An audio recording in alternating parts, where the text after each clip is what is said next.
Yo mga idol, kumusta? Mandrake mga sports, sabi nga pala ating pag-usapan, Barangay Nibra, jackpot sa bagong big man at Jason David, pipitasin na ng Barangay Nibra. Pero bago nga yan, kung bago pala sa aking channel, huwag mong kalimutang subscribe at click ang notification bell para like kang updated sa ating latest upload natin. So naging mainit nga sa pagplano ng ating Barangay Nibra, nahuhugot pa rin ng bagong new big man kahit playoffs. Masasabing ito na rin ang hinihintay ng lahat kung ano pa nga ba ang magiging dapat gawin ng ating Barangay Nibra ngayong season.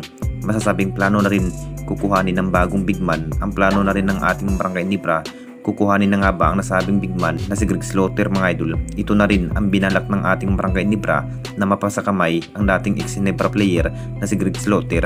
Sa naging bawat average ang nasabing big man mga idol, masasabing maganda naman ang kanyang bawat takbo sa bawat laro, makapagtala pa rin ng maraming may itala sa bawat laban na parang mapaplakas na nga ba ang kupunan ng Barangay Nibra dito mga idol kung sakaling bumalik ito si Greg Slaughter at si Sistan sana ang gustong kuhanin ng Barangay Nibra pero nasa kamay pa ng tira perma jeep.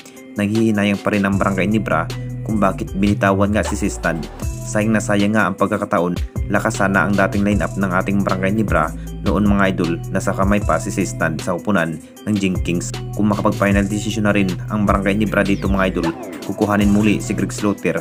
Talagang madyajakpat na nga ba ang Barangay Nibra dahil ngayong season pa lamang po, mukhang kinakailangan pa rin ang Barangay Nibra na isa pang big man katulad nga kay Japet Aguilar at may makakatan din na rin si RJ Abarrientos at mag-a-adjust naman si Japet Aguilar kapag makuha muli ang nasabing big man na si Greg Slaughter sa upunan ng Barangay Nibra.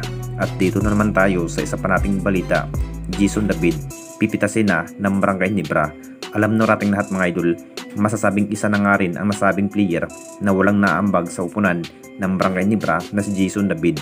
Masasabing ito na rin ang dahilan kung bakit ngayong season naghahanap pa rin ang kupunan ng Barangay Nibra ng magaling sa outshot shooting. Nakita naman nating lahat kung bakit maikli lang ang naging playing time ang nasabing player na si Jason David. Naging inamin na nga ni Coach Tim, kinukonfirm na rin na bibitawan na ang nasabing player na si Jason David sa upunan ng Barangay Nibra at papalitan ng bagong lakas na player.